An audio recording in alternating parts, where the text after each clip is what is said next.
7 साल का भरोसा एक पल में राख हो गया। जिस पति को भगवान माना वो अपनी ही पड़ोसन के साथ मिलकर मेरी और मेरे बूढ़े सास ससुर की कब्र खोद रहा था। 7 साल पहले नया पड़ोसी और पहली मुलाकात।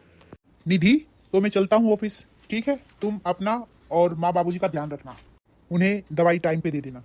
ठीक है, आप टेंशन मत लीजिए, आप अच्छे से ऑफिस जाइए। अरे कोई आया है दरवाजे पे, एक बार रुको, मैं देखती हूँ। जी आप कौन? सॉरी मैंने आपको डिस्टर्ब किया।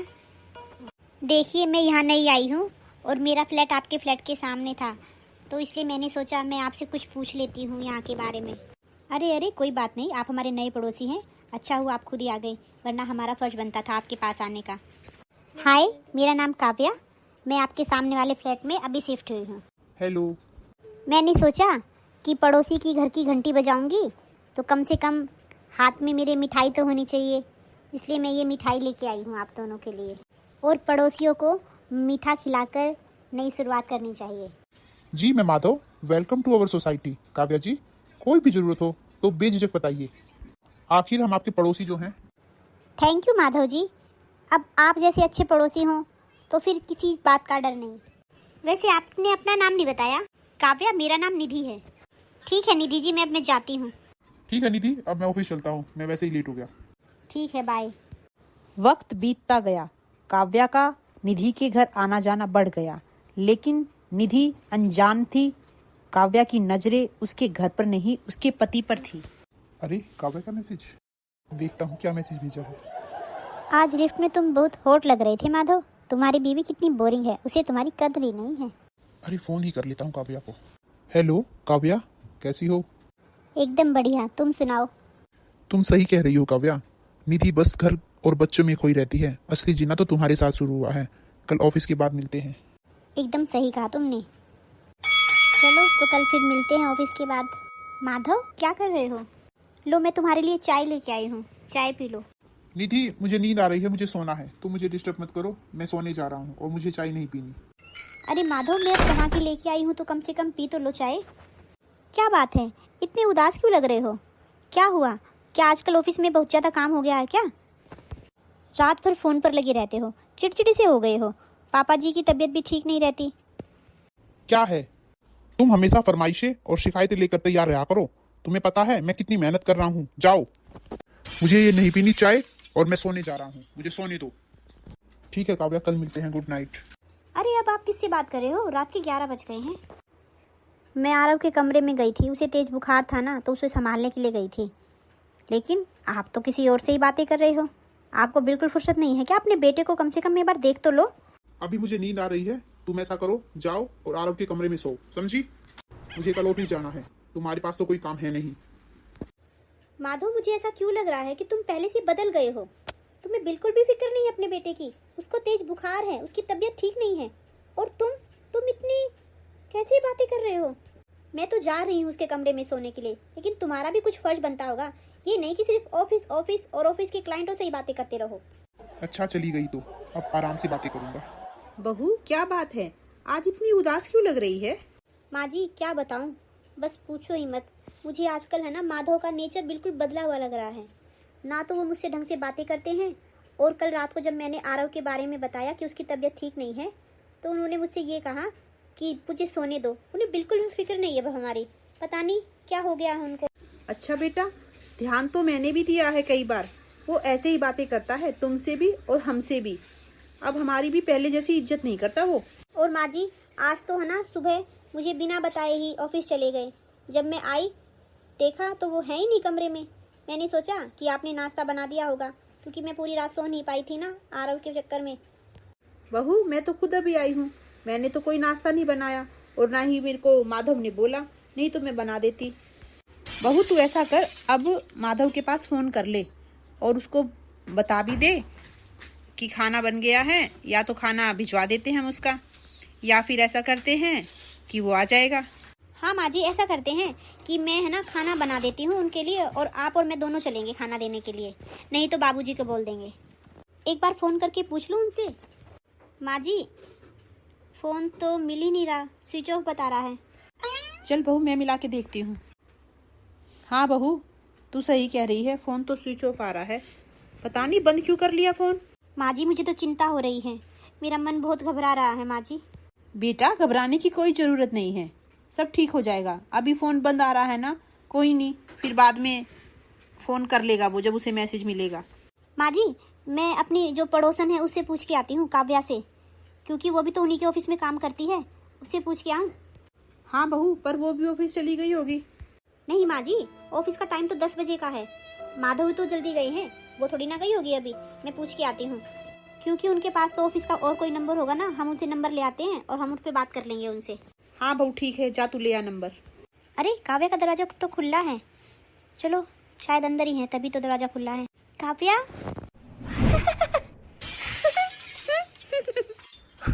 इतनी हंस क्यों रही हो, कोई सुन लेगा। अरे ये तो माधव की आवाज लग रही है। माधव यहाँ पे है, वो काव्या से हंस हंस की बातें कर रही है। जरा ध्यान से सुनती हूँ क्या बातें कर रहे हैं। क्या माधव, तुम तुम्हारी उस गवार पत्नी के पीछे पड़े हो, जल्दी से उसको डिवोर्स दे दो। अरे चाहता तो ये मैं भी हूँ, पर क्या करूँ, माँ बाबूजी हैं और वो मेरा बेटा। देखो माधव, तुमको पहले बता देती हूँ, जब तक तुम प्रॉपर्टी मेरे नाम नहीं करोगे ना, तब तक मैं तुमसे शादी वादी नहीं करूँगी। अरे माधव मुझे धोखा दे रहा है, ये काव्या के साथ। अरे बाप रे, मैंने क्या सोचा था और ये क्या हो रहा है। अरे काव्या क्यों फिक्र करती हो, मैं सारी प्रॉपर्टी तुम्हारे नाम कर दूंगा और उनको भनक भी नहीं लगने दूंगा। और वो मेरी गवार पत्नी निधि, उसके पास दिमाग ही कहाँ है, वो तो बस मेरे बूढ़े माँ बाप की सेवा में लगी रहे। बस कुछ दिन और काव्या, जैसे ही ये आखिरी साइन होगा मैं उस कबाड़ परिवार को लात मारकर घर से निकाल दूंगा, फिर तुम और मैं हमेशा के लिए एक। निधि तुझे अब रोना नहीं है, इनसे बदला लेना है, बदला। ये मुझे क्या खून के आंसू रुलाएंगे, इनका तो अब मैं वो बुरा हाल करूंगी। ये मुझे गवार समझते हैं ना, इनको मैं दिखाऊंगी अब। और ये मेरा पति, ये मुझे धोखा दे रहा है, इसको शर्म नहीं आती। एक बच्चे का बाप है और घर में इसके बूढ़े माँ बाप हैं, और फिर भी ये दूसरी लड़की के साथ अफेयर कर रहा है। इसको तो मैं ऐसा सबक सिखाऊंगी कि ये जिंदगी में हमेशा याद रखेगा। अब मुझे यहाँ से चलना चाहिए और ये सारी बात मुझे माँ बाबूजी को बतानी चाहिए, ताकि वो मेरा साथ दे इसमें। बहू क्या बताया काव्या ने, वो है या नहीं? और तुम इतनी गुस्से में मुझे क्यों लग रही हो? माँ जी जब आप बात सुनोगी ना, तो आपके पैरों के नीचे से जमीन खिसक जाएगी। और मैं तो देख के आई हूँ और मैंने तो अपने कानों से सुना है। माँ जी क्या हो गया बहू? हाँ बहू क्या बात हो गई, तू इतनी गुस्से में क्यों लग रही है?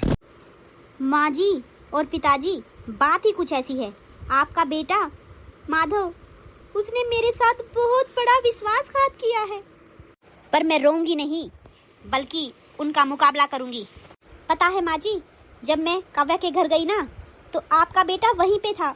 मैंने उन दोनों की हंसी सुनी, और मैं और आप यूं ही फिक्र कर रहे थे कि वो बेचारे सुबह ऐसे ही भूखे चले गए। वो कहीं गए नहीं हैं, बल्कि वो पड़ोसन के घर पे बैठे हैं। बताओ माँ जी, ये कौन सी बात हुई? क्या बहू क्या कह रही हो? क्या बहू, ये तुम सच बोल रही हो? माँ जी मुझे अब सब समझ में आ गया कि माधव का व्यवहार दिन पे दिन क्यों बदल रहा था। वो क्यों नहीं हम सब पे ध्यान दे रहे थे, क्योंकि उन्होंने तो अपनी पड़ोसन के साथ में ही चक्कर चला रखा था। माँ जी पता है मैंने वहाँ पे क्या सुना?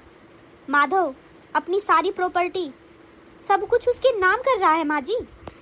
और वो काव्या, वो चुड़ैल, वो माधव को ये बोल रही है कि तुमसे शादी तब करूंगी जब सारी प्रॉपर्टी मेरे नाम कर दोगे।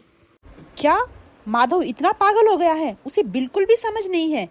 वो शादीशुदा है, उसके एक बेटा है। अरे ऐसा क्या जादू कर दिया कमीनी ने? माँ जी मैंने अब सोच लिया है, मैं अब माधव के साथ तो बिल्कुल नहीं रहूंगी। लेकिन हाँ, मैंने ये भी साथ में सोचा है कि मैं माधव को एक फूटी कौड़ी भी नहीं दूंगी। आपको मेरा साथ देना होगा इस जंग में। हाँ बेटा, हम तेरे साथ हैं। हाँ, मैं और तेरे बाबूजी तेरे हमेशा साथ हैं बहू। माँ जी वो ये सारा घर उस काव्या के नाम करवा के हमें सड़क पर भेजना चाहता है। वो हमें निकालना चाहता है, वो हमें इस घर से। माँ जी मेरे प्यार में और मेरी देखभाल में क्या कमी रह गई थी जो मुझे माधव ने धोखा दिया माँ जी। लेकिन मैं अब उस माधव को एक मिनट भी बर्दाश्त नहीं करूंगी। वो मेरा पति है ना, उसको मैं दिखाऊंगी कि पत्नी क्या चीज होती है। माँ जी लगता है माधव आ गए हैं। हमें उनके सामने ऐसे नाटक करना है जैसे हमें कुछ पता ही ना हो, क्योंकि माँ जी मुझे सारे प्रूफ इकट्ठे करने हैं। तभी तो हम उनके साथ लड़ाई कर पाएंगे और अपना बदला ले पाएंगे। हाँ हाँ बहू, बिल्कुल फिक्र मत कर, हम सब तेरे साथ हैं। अरे क्या बात है, आज सारे एक जगह इकट्ठे हो, कोई स्पेशल बात है क्या? माधव, तुम बिना बताए सुबह ऑफिस चले गए? हाँ बेटा, हम तेरा फोन भी मिला रहे थे, स्विच ऑफ आ रहा था। अरे माँ, वो बस जल्दी जल्दी में निकल गया, अचानक से फोन आ गया था तो मैं चला गया और फोन की बैटरी डेड थी तो वो बंद हो गया। चलो अब जल्दी से नाश्ता ले आओ, मुझे भूख लगी हुई है। माधव, और कितनी झूठ बोलोगे? अरे झूठ? क्या बात कर रही हो? मैं झूठ क्यों बोलूंगा? माधव, तुमने सिर्फ मुझे नहीं, अपने बूढ़े माँ बाप और बच्चे को भी बेच दिया। मैं रोऊंगी नहीं। तुमने मेरा घर उजाड़ने की सोची है ना, अब देखो मैं क्या करती हूँ। अरे निधि, तुम ये कैसी बातें कर रही हो? मैंने तुम्हारा घर उजाड़ दिया? क्या बात कर रही हो माँ, ये पागल तो नहीं हो गई है कहीं? हाँ माधव, हमारी बहू बिल्कुल सही कह रही है। तू क्या पड़ोसन के साथ चक्कर चला रहा है, हैं? तुझे शर्म नहीं आती? हमने तुझे यही संस्कार दिए थे। देखो निधि, तुम्हें कोई गलतफहमी है। वो मेरे कंपनी में काम करती है बस, इसलिए मुझे जब कोई काम होता है तो मैं उससे बातें कर लेता हूँ। और आज सुबह मुझे उससे काम था तो मैंने सोचा उसके घर जाके बातें कर लेता हूँ, उससे ऑफिस की कोई जरूरी काम था मुझे। ठीक है माधव, मुझे तुमसे कोई बात नहीं करनी। जो तुम्हारे मन में आए तुम वो करो। और मैंने नाश्ता बना दिया है, तुम नाश्ता कर लो। देखिए माँ जी, कैसे झूठ बोलते हैं आपके बेटे। मैंने खुद अपनी कानों से सुना है माँ जी। अब मुझे माँ जी कुछ सबूत ढूंढने होंगे। मुझे इनके लैपटॉप में सारे चैट्स, बैंक फ्रॉड और अवैध पेपर्स, पेन ड्राइव सारे इकट्ठे करने पड़ेंगे माँ जी। हाँ बहू, हम इसमें तेरे साथ हैं। जैसी भी हम तेरी मदद करेंगे, जो तुझे चाहिए हम सारी चीजों में तेरे साथ हैं बेटा। कुछ दिनों बाद निधि चुपचाप से माधव के लैपटॉप से सारे चैट्स, पेपर्स, पेन ड्राइव सब चीज कॉपी कर लेती है। और कुछ दिन बाद आगे देखिए क्या होता है। निधि, मुझे मेरा लैपटॉप नहीं मिल रहा और मेरी एक पेन ड्राइव थी, कहाँ है वो? मुझे नहीं पता कहाँ है। मैं तुम्हारी चीजों का ध्यान नहीं रखती, समझे? क्या बात है, तुम आजकल ऐसे मुझसे रूडली बातें क्यों करती हो? निधि बेटा, बाहर आना। माँ जी अभी आई। मुझे माँ जी बुला रही हैं, मैं बाहर जा रही हूँ। अपना सामान खुद ढूंढ लीजिए।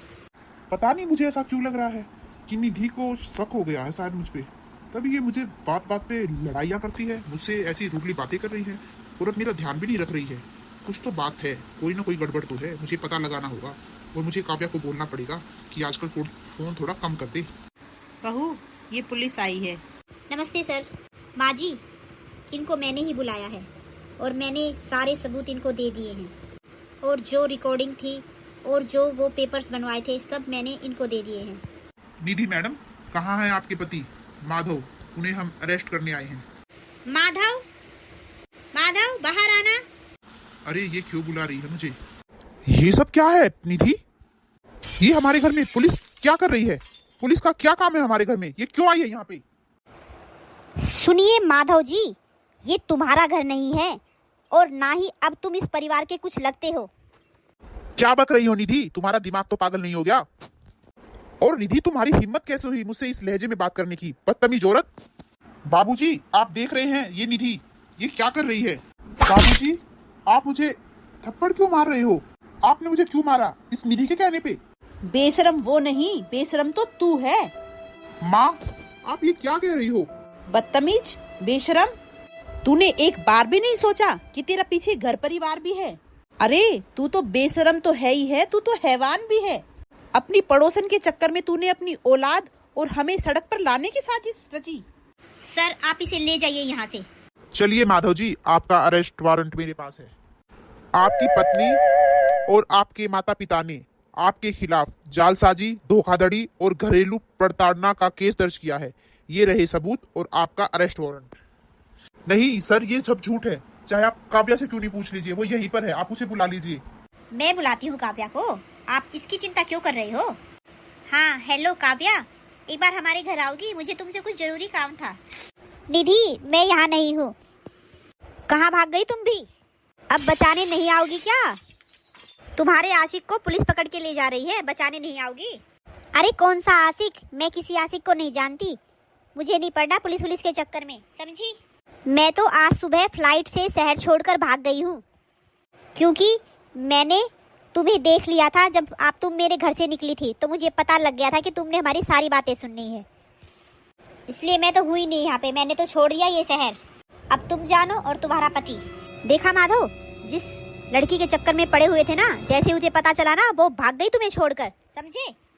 अब सर आप प्लीज इसे ले जाइए यहाँ से, हम इसे एक पल भी नहीं देखना चाहते, क्योंकि इसके मन में आई भी कैसे। प्लीज निधि मुझे माफ कर दो, मुझसे गलती हो गई। माँ बाबूजी मुझे माफ कर दीजिए। अब हमसे माफी क्यों मांगता है? चला जा यहाँ से। अब तेरे लिए इस घर में कोई जगह नहीं है और इस घर के दरवाजे तेरे लिए हमेशा के लिए बंद हैं। तूने तो हमें सड़क पर लाने की सोच ली थी ना, पर अब हम तुझे जेल में डालेंगे, समझे? निधि मैं तुम्हारा पति हूँ, प्लीज मुझे माफ कर दो। अच्छा पति? जब ये पति कहाँ गया था? जब ये दूसरी लड़कियों के चक्कर में था। मैं नहीं जानती किसी पति को, मैंने तुमसे हमेशा के लिए अपना रिश्ता तोड़ लिया है। अब तुम जेल में जाओ, जेल में। बहू अगर तू ना होती ना तो ये राक्षस हम सबको मार ही देता और सारी प्रॉपर्टी उस काव्या के नाम कर देता। बहू बहुत बहुत धन्यवाद जो तूने हम सबको बचा लिया और इसकी असलियत साबित कर दी तूने पुलिस के सामने। पुलिस सर आप इसे ले जाइए यहाँ से। चलिए माधव जी, अब जेल में आपका स्वागत है। चलिए माँ जी और बाबूजी, आज से मैं ही आपका माधव हूँ, मैं ही आपकी बहू हूँ और मैं आपका बहुत अच्छी तरह से ख्याल रखूंगी माँ जी और बाबूजी। देखिए मैं आप सबसे यही अनुरोध करती हूँ कि आप भी अपने पति का ऐसे अत्याचार ना सहे। अगर आपको पता लगे उसका कोई गलत संबंध है किसी के साथ, तो आप भी प्लीज़ ऐसा ही एक्शन लीजिए, नहीं तो कल को वो आपको, आपके घर परिवार को, पूरी जिंदगी को बर्बाद कर सकता है। क्योंकि घर की दहलीज सिर्फ अंदर आने के लिए नहीं होती, सम्मान पर अगर आ जाए तो गद्दारों को बाहर फेंकने के लिए भी होती है। और इसी के साथ हम अपनी वीडियो समाप्त करते हैं। Thank you. आप ऐसे ही हमारी वीडियो को देखते रहिए, हमारे चैनल को सब्सक्राइब कीजिए और वीडियो को पूरा देखेंगे तो आपको बहुत अच्छा लगेगा। तो प्लीज़ हमारे चैनल पर बने रहिए। धन्यवाद।